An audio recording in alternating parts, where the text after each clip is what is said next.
Hello, and welcome to another episode of The Well-Appointed Mystic.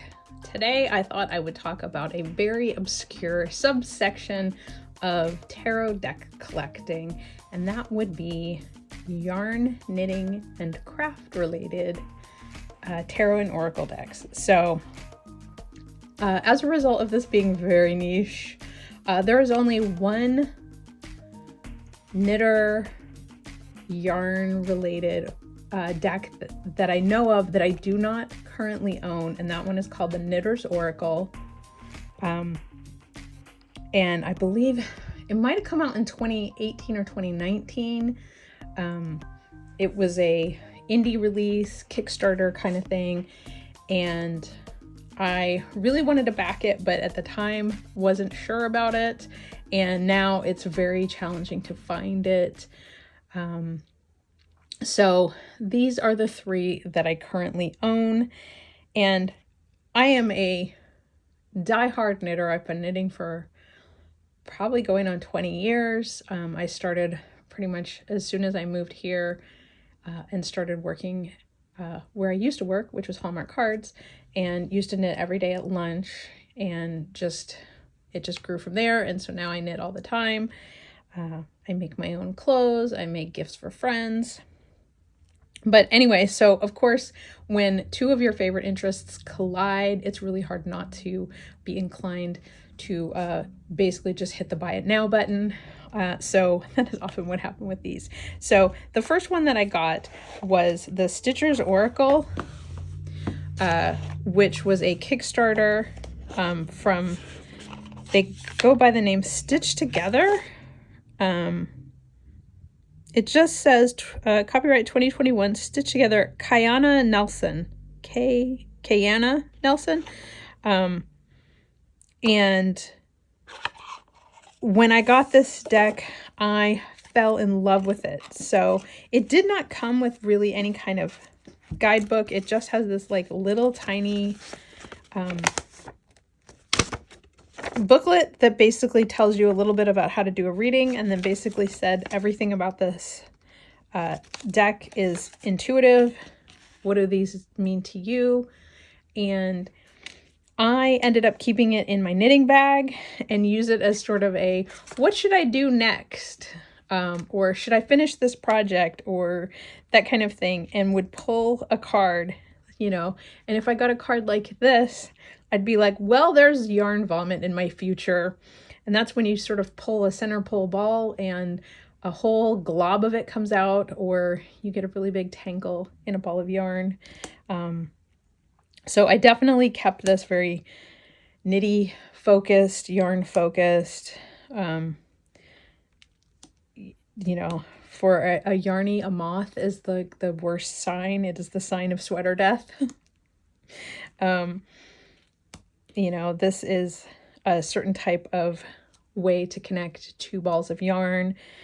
So symbolically for me, this could be like finding new ways to connect, keeping those bonds tight, the random buttons.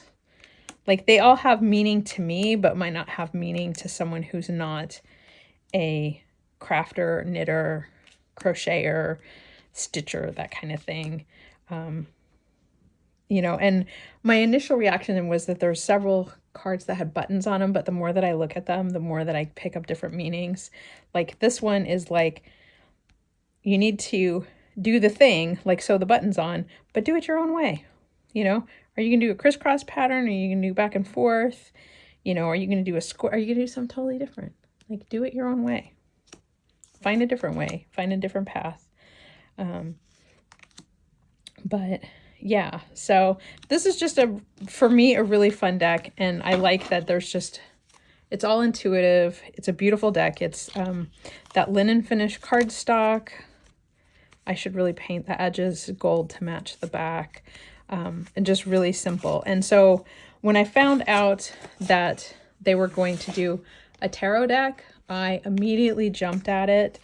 And then this was one of those Kickstarters, I think, that went through started prior to the pandemic, but then got held up as a result of the pandemic. The date on this is 2022. So there was a lot of waiting around for it, which made me really sad. The illustrations on this are absolutely gorgeous, but my feeling is that I don't think that they went far enough with this. Like, I think wands are needles,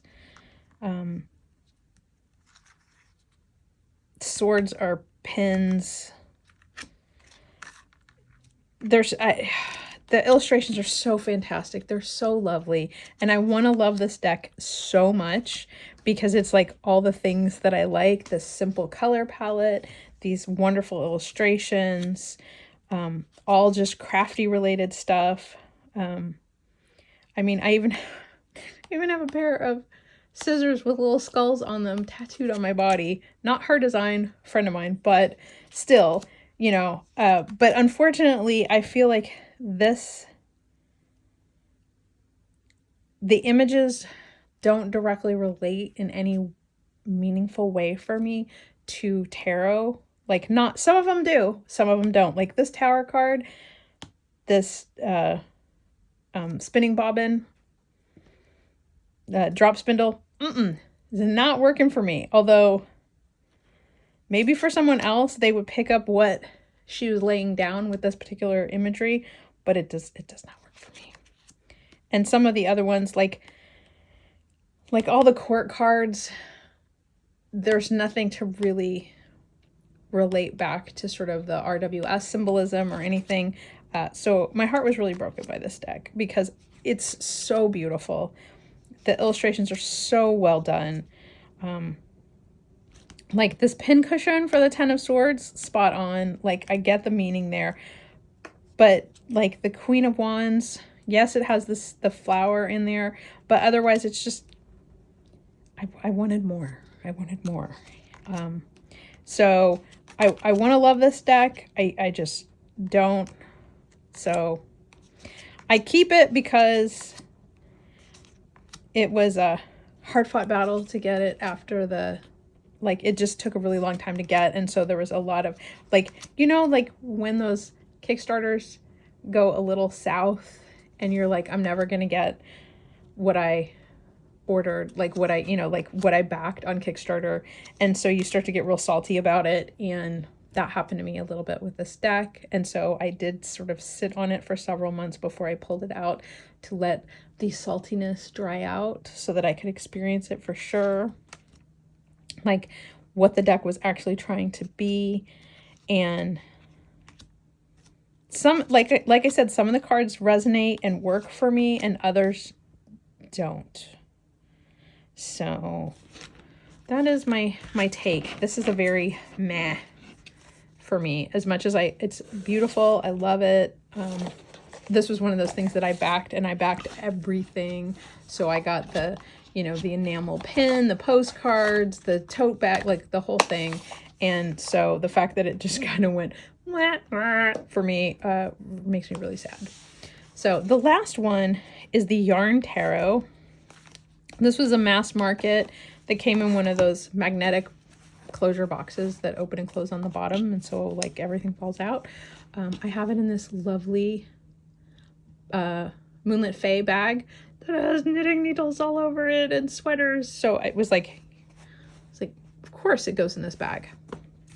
I purposely ordered that bag for this deck. So this is the Yarn Tarot. I did see an interview or hear an interview with the illustrator, Katie Ponder. This is a 6th and Spring Books publication, part of Soho Publishing. So unusual, like not what I expected. The borders on this might go. Maybe that'll be my next project. I'm just not a fan of big white borders. So, especially because the borders on the card itself are square, but these are rounded, like either round them all or square them all. I don't like the inconsistency. The illustrations on these are lovely. They're Pip-ish, and the delightful thing about it being Pip-ish is that you do get a little bit of that storytelling in some of the cards, less so in others. So it's kind of a 50-50 thing. And depending on the suit, so like swords are all knitting needles. But I love, like, this is such a classic illustration style for the face. Cups are drop spindles, which I think is curious. The Two of Cups is interesting. Some of them, again, you know, because it's pip based, there is some of the storytelling. You've got the like little drops of water for the Five of Cups. That sort of hints at a little bit of that sort of sadness. This is, you know, so there is some of that storytelling that makes it a little bit easier if you want to use a pip style deck that has a yarn theme. I must have at some point put these in order. The Pentacle suit is all weaving, so doesn't always get its just due.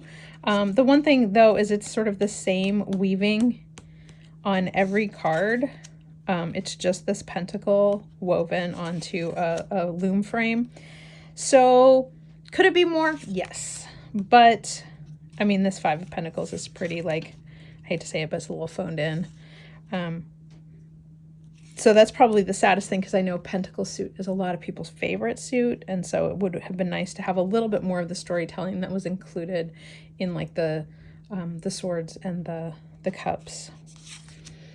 So the major arcana are just lovely, and I really like how they sort of integrated sort of classic illustration with sort of a yarn ball kind of thing, like the Empress like standing here between the trees with the bag of yarn. Just a lot of really nice little elements. So I really like the classic look of the majors, but with a yarny theme. I like of course, they're sheep, black and white sheep on either side. The wands are, I guess, are crochet hooks. These cards are in no particular order. My most humble apologies. Either they needed to be mixed up or in order, but this is a little bit of chaos. I apologize. So I'm trying, yeah, so the wands are crochet hooks. They're lovely crochet hooks too. But like the crochet hooks here set up to create that sort of like the hoopa vibe of the Four of Wands in the RWS is really nice. This sort of competitiveness of the Five of Wands. I love that he's wearing like a little cape. So there's some really great storytelling. I think my biggest disappointment is just sort of how the Pentacle suit sort of falls flat. So, but otherwise, I think this is a really pretty deck. I think people will bemoan the cardstock. It is very sort of cardboardy. Not the world's best cardstock. It's not terrible. I mean, like, there's Hay House decks that I have that are warped really bad, and this deck is not. So there's a certain bonus there.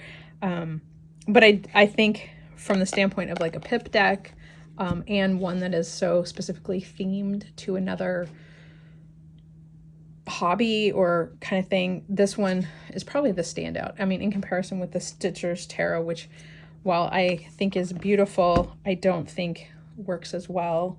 And then we have the Stitcher's Oracle, which I do love and I think is a delight, but definitely you have to be willing to sort of do your own interpretation. So if you are a crafter of any sort, if you knit, crochet, sew, quilt, anything like that, this Stitcher's Oracle is quite a delight. I'm not sure if it's still available, or if the Stitcher's Tarot is still available, but I'm pretty sure the Yarn Tarot is still available. And if anyone has a copy of the Knitter's Oracle, I think is what it's called, please let me know what you think of it. Is it worth me trying to find it on eBay or somewhere else?